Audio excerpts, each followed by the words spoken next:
അടുത്ത വർഷത്തെ തിരുവാതിരയായി കേട്ടോ. കഴിഞ്ഞ വർഷം പൂവപ്പൊടി ഉണ്ടാക്കുന്നതും പൂപ്പായസത്തിൻ്റെ ഒക്കെ വീഡിയോ ഇട്ടിരുന്നു. അത്ര ക്ലിയർ ആയിട്ട് തോന്നിയില്ല. അപ്പം ഞാൻ പുതിയൊരു വീഡിയോ അപ്ലോഡ് ചെയ്യുകയാണ്. നമുക്ക് കൂവ കിട്ടിയിട്ടുണ്ട്. വാങ്ങിച്ച കൂവയാണ് 5 കിലോ. തിരുവാതിര കഴിഞ്ഞു. അത് കഴിയുമ്പോൾ കുറച്ച് വില കുറയും. ഒരു 10 രൂപ, കിലോയിൽ 10 രൂപയൊക്കെ കുറയും. അപ്പം അങ്ങനെ വാങ്ങിച്ചാണിത്. കൂവ ആദ്യം നമുക്ക് ക്ലീൻ ചെയ്ത് എടുക്കണം. ഇതിൻ്റെ തൊലി കളഞ്ഞ് ക്ലീൻ ചെയ്ത് എടുക്കണം. തൊലി ഇങ്ങനെ നമുക്ക് വേഗം പൊളിച്ചെടുഞ്ഞാൽ മതി.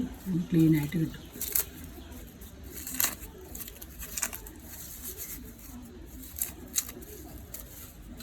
കേടുള്ള ഭാഗം ചെത്തിക്കളഞ്ഞ് വൃത്തിയായിട്ട് ക്ലീൻ ചെയ്തെടുക്കുക.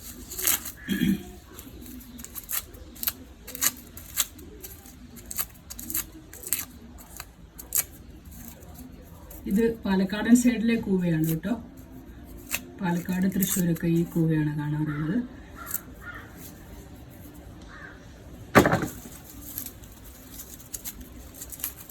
കിലോയ്ക്ക് എത്രയാ?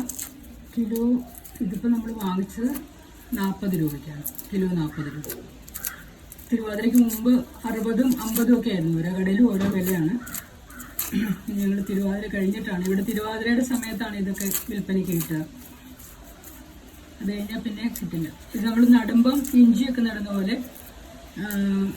ഏരി വെട്ടിയിട്ട്, അതായത് അധികം വെള്ളം വേണ്ട, മണ്ണ് കൂന കൂട്ടിയിട്ട് ഇഞ്ചി നടുന്ന പോലെയാണ് സാധാരണ ഇത് നട്ട് കാണാൻ. ഇവിടെയൊക്കെ എല്ലാ വീടുകളിലും ഉണ്ട്. കുറച്ച് പൂവ് എല്ലാ വീടുകളിലും ഉണ്ടാകാറുണ്ട്. എല്ലാവർക്കും തിരുവാതിര കാലത്ത് പൂവപ്പായസം ഉണ്ടാക്കലൊരു ചടങ്ങാണ്.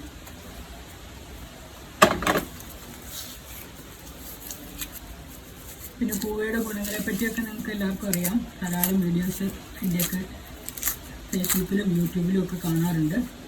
പലതരം കൂവയുടെ കാര്യമൊക്കെ. ബിലാത്തി കൂവ, ഇത് എന്ത് കൂവയാണെന്ന് അറിയില്ല.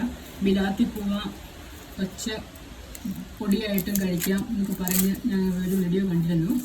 ബിലാത്തി കൂവ ഏതാണെന്ന് അറിയില്ല.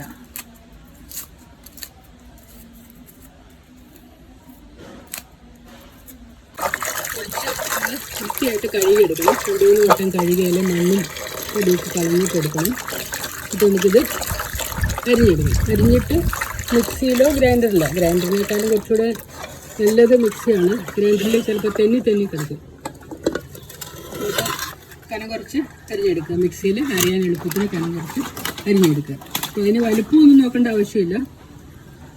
വട്ടത്തിൽ ഇങ്ങനെ അരിഞ്ഞിട്ട് മിക്സിയിൽ അരച്ചെടുക്കാൻ പാകത്തിന് അരിഞ്ഞെടുക്കുക. ഇങ്ങനെ മൊത്തം അരിഞ്ഞെടുത്ത ശേഷം മിക്സിയിൽ അരച്ചെടുക്കുക.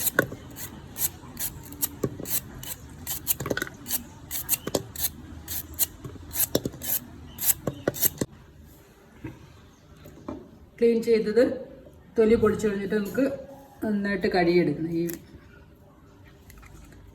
മണ്ണും പൊടിയൊക്കെ ഉണ്ട്, ഇതൊക്കെ കളയാനായിട്ട് നന്നായിട്ട് കഴുകി 2-3 വട്ടം കഴുകിയെടുക്കുക. എന്നിട്ട് അരിയുക.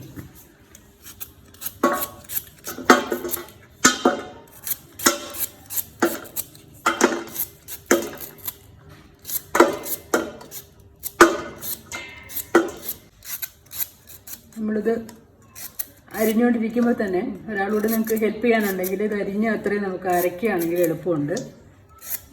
ഒരുമിച്ച് എല്ലാം കൂടെ അരയ്ക്കുമ്പോൾ പണി ഇത്തിരി മെനക്കേടാണ്. അതുകൊണ്ട് അരിഞ്ഞത് അരയ്ക്കാൻ ആരെങ്കിലും ഹെൽപ്പ് ഉണ്ടെങ്കിൽ ആവശ്യത്തിന് വെള്ളം ഒഴിച്ച്, നമുക്ക് നല്ലോണം വെള്ളം ഒഴിക്കാനുള്ളതാണ്. അതുകൊണ്ട് ഇപ്പോൾ വെള്ളത്തിൻ്റെ അളവൊന്നും നമുക്ക് മിക്സിയിൽ ആവശ്യത്തിന് വെള്ളം ഒഴിച്ച് അരച്ചെടുക്കാം. അരച്ച് ഒരു പാത്രത്തിലോട്ട് അരയ്ക്കുന്ന മാറ്റി വെക്കുക. എന്നിട്ട് അവസാനം നല്ലപോലെ വെള്ളം ഒഴിച്ച് കലക്കി അരിച്ചെടുക്കണം. അപ്പോൾ ഇത് നമുക്ക് അരിഞ്ഞുകൊണ്ടിരിക്കുമ്പോൾ തന്നെ ഒരാൾ അരച്ചും കൂടെ തരികയാണെങ്കിൽ പണി അത്രയും എളുപ്പമുണ്ട്.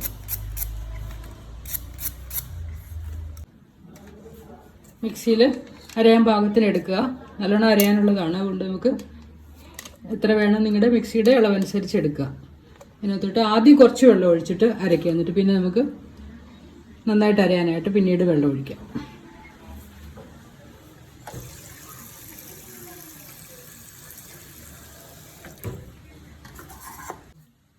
വെള്ളം എത്രയായാലും കുഴപ്പമില്ല. നമുക്ക് ഇതിൻ്റെ ഊറലാണ് നമ്മൾ എടുക്കുന്നത്. അതുകൊണ്ട് മിഴക്കിയൊക്കെ ഒഴിക്കുന്നത്. നന്നായിട്ട് വെള്ളം ഒഴിച്ച് മിഴക്കിയെടുക്കാം.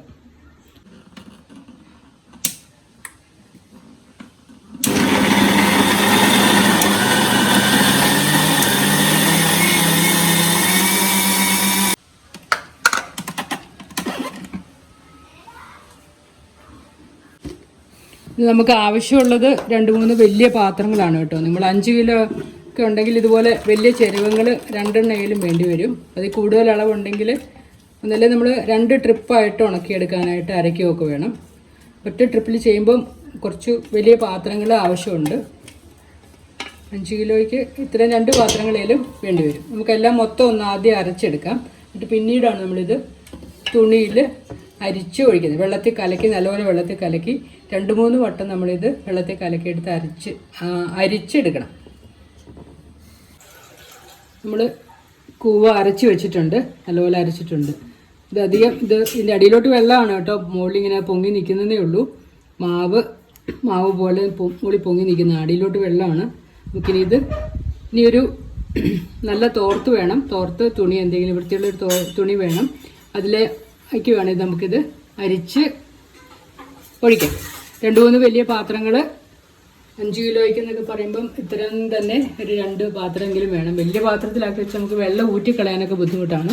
അതുകൊണ്ട് സാമാന്യം വലിപ്പമുള്ള 2-3 പാത്രത്തിലാക്കി വെക്കുക. നമ്മൾ മുമ്പ് കാണിച്ച പാത്രമല്ല, അതിനേക്കാൾ കുറച്ചുകൂടെ വലിയ പാത്രമാണ് ഞാൻ എടുത്തിരിക്കുന്നത്. ഇതിനകത്ത് കുറച്ച് ഒരു 1/4 ഭാഗത്തോളം വെള്ളം എടുത്തിട്ടുണ്ട്. നമ്മൾ ഇതൊരു നല്ല വൃത്തിയുള്ളൊരു തോർത്തിലേക്ക് മറ്റേ മാവ് നമുക്ക് അരിച്ച് ഒഴിക്കാനുള്ളതാണ്. അതിൽ മുറുക്കി ഒരു നൂലിട്ട് ചരടിട്ട് കെട്ടിവെക്കുക. എന്നിട്ട് കുറച്ച് കുഴിയും കൂടെ വേണം. ഇതിലേക്ക് വേണം മാവ് ഒഴിക്കാൻ.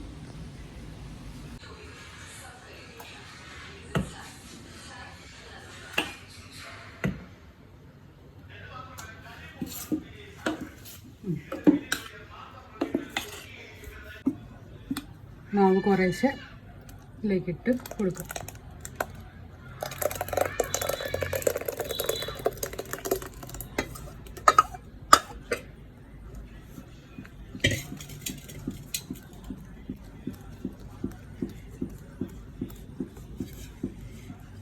ഓൾറെഡി മാവിൽ വെള്ളമുണ്ട്.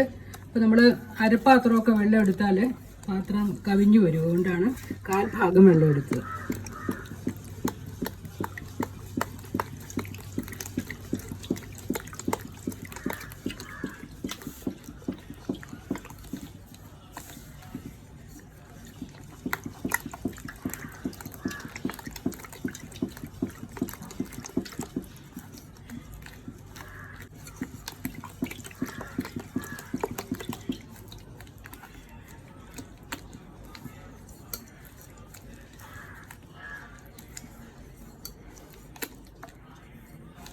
ഇത് നമുക്കിനി പിഴിഞ്ഞ് മാറ്റി വെക്കാം. എന്നിട്ട് ഒന്നുകൂടി ഇത് കലക്കി ഇതിലോട്ട് ഒഴിക്കാനുള്ളതാണ്. മാവ് ഫുൾ 100 വരുന്നോടം വരെ ഒന്നുകൂടി ഇത് കലക്കി ഒഴിക്കണം.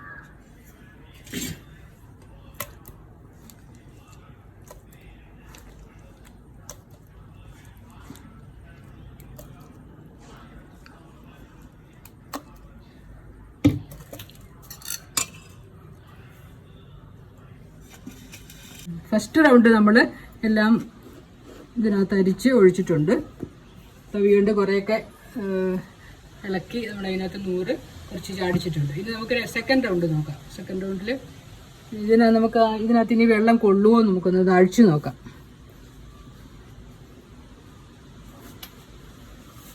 വലിയ ചെരുവായതുകൊണ്ട് ചിലപ്പോൾ ഇതിൽ തന്നെ ഒരു 1/2 ഭാഗത്തോളം 3/4 ഭാഗത്തോളം ആയിട്ടുണ്ട്.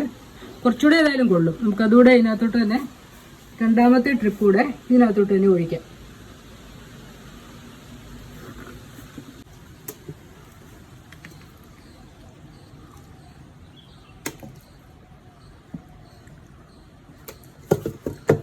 നമുക്ക് കുറച്ചും കൂടെ വെള്ളം ചേർത്ത് കലക്കി അതിനകത്ത് ഒഴിക്കണം. അതിനകത്ത് കൊള്ളുന്നത്രേ പറ്റുള്ളൂ. വേറെ പിന്നെ അതിന് നമുക്ക് പാത്രം മാറേണ്ടി വരും. നമ്മൾ ഇതിനകത്ത് കുറച്ച് വെള്ളം ഒഴിച്ചത് കലക്കി എടുക്കുകയാണ്.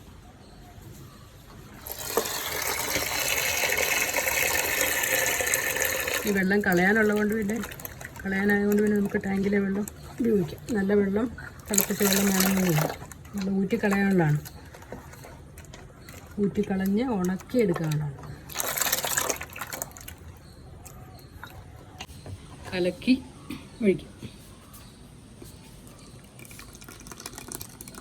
അരിപ്പേ കൂടെ അരിച്ചാൽ നമുക്ക് ഈ തരങ്ങ് കുറച്ച് വീഴും. അതുകൊണ്ടാണ് ഈ തുണിയിൽ തന്നെ അരിക്കണമെന്ന് പറയാൻ കാരണം.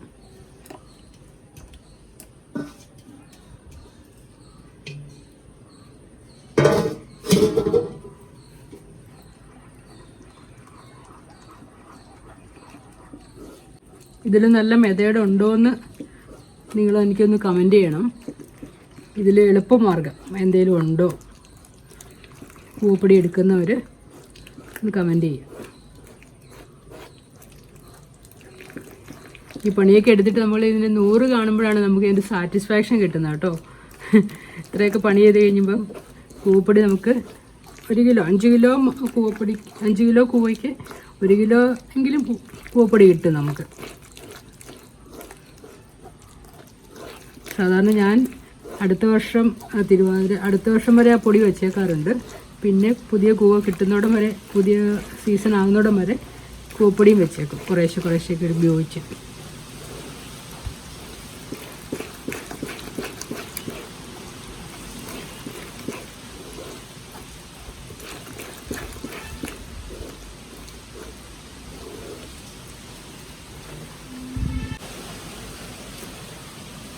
വെള്ളത്തിൽ മുട്ടാൻ തുടങ്ങിയല്ലേ.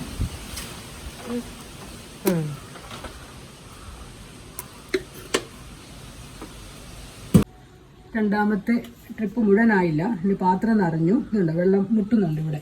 നമുക്കതുകൊണ്ട് ഈ തുണി മാറ്റി ഇനി വേറെ പാത്രത്തിലേക്ക് കെട്ടണം.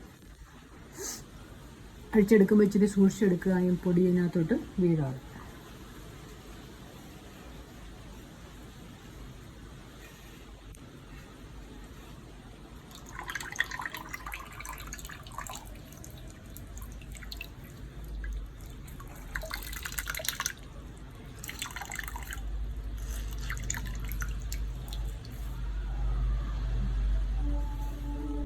ഇതിൻ്റെ ഗുണം എന്താണെന്ന് വെച്ച് കഴിഞ്ഞാൽ വേഗം തന്നെ ഇത് അടിഞ്ഞോളും. ഇപ്പം തന്നെ ഇതിൻ്റെ അടിയിലേക്ക് എസൻസ് അടിഞ്ഞിട്ടുണ്ട്.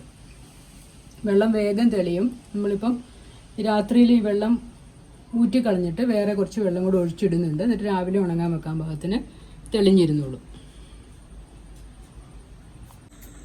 ഇവിടെ 3 ട്രിപ്പായിട്ട് 3 തവണ അരിച്ച് എടുത്തതാണ്. 3 പാത്രത്തിൽ. ഇത് വലിയ പാത്രത്തിലെയാണ് ആദ്യത്തേത്.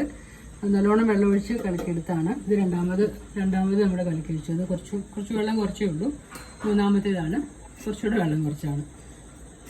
നോക്കാം, തെളി ഊറിയിരിക്കുന്നത് കാണിക്കാം. ഇതുപോലെ തെളി ഊറി ഇരിക്കും. ഈ വെള്ളത്തിനൊരു കളർ ചേഞ്ച് ഉണ്ട്. നമുക്ക് ഇപ്പോൾ രാത്രിയായി കൊണ്ട് ഈ വെള്ളം മാറ്റി, അല്ലെങ്കിൽ രാത്രി മുഴുവൻ ഇതിങ്ങനെ വെച്ച് കഴിഞ്ഞാൽ ഈ വെള്ളത്തിനൊരു വളിക്കും, അതായത് കേടാവാൻ തുടങ്ങും. അതുകൊണ്ട് നമുക്ക് ഈ വെള്ളം മാറ്റി നല്ല ഓല ഊറ്റി കളഞ്ഞിട്ട് വേറെ പുതിയ വെള്ളം ഒഴിച്ചു വെക്കണം. ഇത് ഊറ്റി കളയാണ്. ഊറ്റുമ്പോൾ ഞാൻ ഇത് 2-ാമത്തെ ട്രിപ്പിലെയാണ്. ഇത് കാണിക്കാം.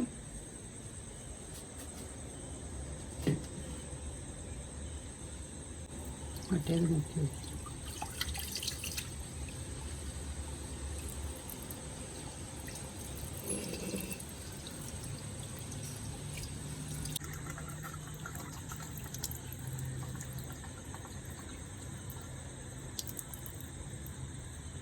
ഇതാണ് ഈ വെള്ളം, ഇതാണ് 100.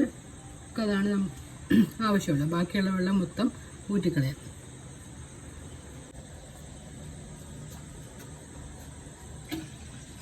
രണ്ടാമത്തെ ട്രിപ്പിൽ തീരെ കുറച്ചേ ഉണ്ടായിരുന്നുള്ളൂ.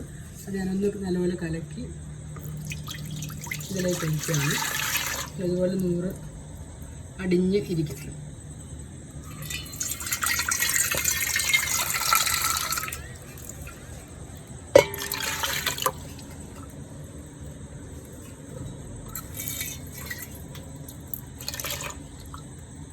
അത്ര ഇത്തിരി വലുതായതുകൊണ്ട് അടിയിൽ തട്ടാതെ നമ്മൾ വെള്ളം, മീതത്തെ വെള്ളം കുറച്ചൊന്ന് മുക്കിക്കളയാണ് കേട്ടോ.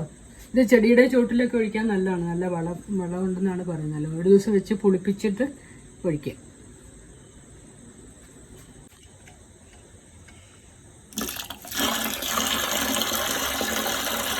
അടി അനക്കം തട്ടാതെ ഊറ്റി പതുക്കെ ഊറ്റി ഒഴിക്കും.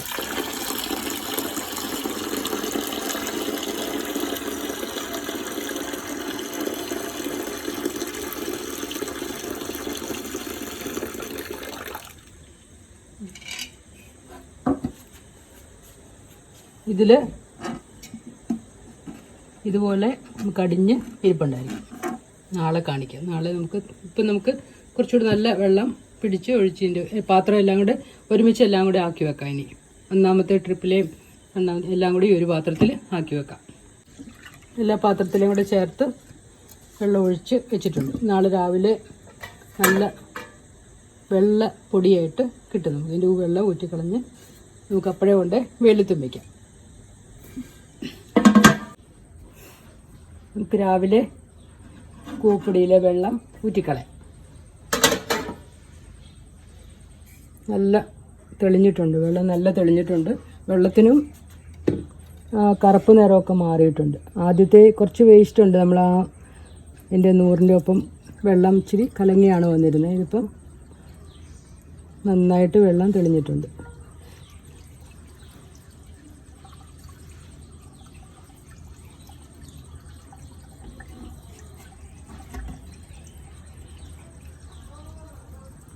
ഈ പോകുന്നൊക്കെ അതിൻ്റെ വേസ്റ്റ് തന്നെയാണ് കേട്ടോ. അതിൻ്റെ അടി നൂറ് മാത്രം നല്ലോണം അടിഞ്ഞ് കിടക്കും. കണ്ടോ, ഇത്രയും കട്ടിയിൽ നൂറ് കെട്ടിയിട്ടുണ്ട്.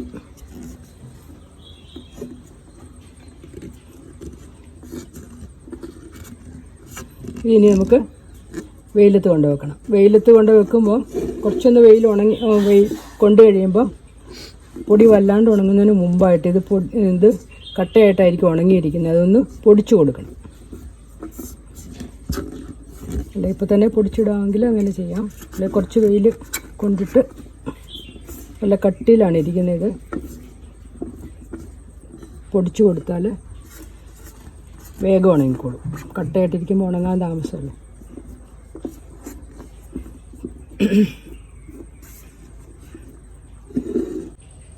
നമുക്കിനി ഇത് വെയിലത്ത് വയ്ക്കാം.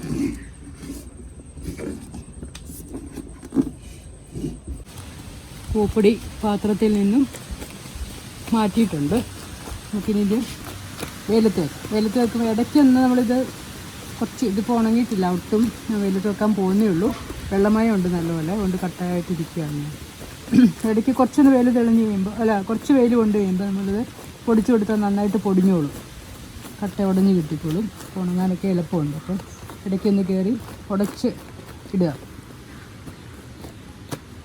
വെയിലത്ത് വയ്ക്കാം. 3 ദിവസത്തെ വെയിൽ കൊണ്ടിട്ടുണ്ട് നമ്മുടെ കൂവപ്പൊടി. ഏകദേശമൊക്കെ നന്നായിട്ട് ഉണങ്ങി. പൊടി കുറച്ചൊക്കെ കട്ട പിടിച്ചിട്ടുണ്ട്. നമുക്ക് വേണമെങ്കിൽ ഇത് കട്ട ഒട്ടും ഇല്ലാതിരിക്കാൻ നമുക്ക് മിക്സിയിലൊന്ന് കറക്കിയിട്ട് വെച്ചാലും മതി. ഇല്ലെങ്കിലും കുഴപ്പമില്ല, വെള്ളത്തിലിടുമ്പോൾ തന്നെ ഇത് അലുത്തോളും. ഇനി നല്ല പൊടിയാക്കി വെക്കണമെന്നുണ്ടെങ്കിൽ മിക്സിയിലൊന്ന് കറക്കി നല്ല നന്നായിട്ട് ഉണങ്ങിയ കുപ്പിയിൽ അടച്ച് സൂക്ഷിക്കുക. എത്ര വർഷം വേണേലും ഇത് കേടാവാതെ ഇരുന്നുള്ളൂ. ഇടയ്ക്ക് നമ്മൾ നല്ല വെയിലുള്ളപ്പോൾ ഒന്ന് ഇടയ്ക്കിടന്നെടുത്ത് ചൂടാക്കി വെക്കണം. കൂവപ്പൊടി 1 കിലോ, ഏകദേശം 1 കിലോ പൊടി ഉണ്ടാവും തോന്നുന്നു. നമ്മൾ 5 കിലോ കൂവയായിരുന്നു വാങ്ങിയത്. ഞാൻ 2-3 ദിവസം കൂടി ഉണക്കുന്നുണ്ട്. ഇത് കട്ടയ്ക്ക് ഉള്ളിൽ ഈർപ്പ വല്ലതൊക്കെ ഉണ്ടെങ്കിൽ പൊക്കോളും. നമ്മുടെ കൂവപ്പൊടി, ഈ വർഷത്തെ കൂവപ്പൊടി പരിപാടി കഴിഞ്ഞു. കൂവപ്പായസം ഉണ്ടാക്കുന്ന വീഡിയോ ഉണ്ടാക്കുമ്പോൾ ഇടാം. കൂവപ്പായസം ഉണ്ടാക്കുമ്പോൾ ഇടാം. ഇത്രയും ആയിക്കഴിഞ്ഞാൽ പിന്നെ കൂവപ്പായസം റെഡിയാണ്. വേഗം റെഡിയാക്കി എടുക്കാൻ പറ്റുന്ന ഒരു സാധനമാണ് കൂവപ്പായസം. ഓക്കേ.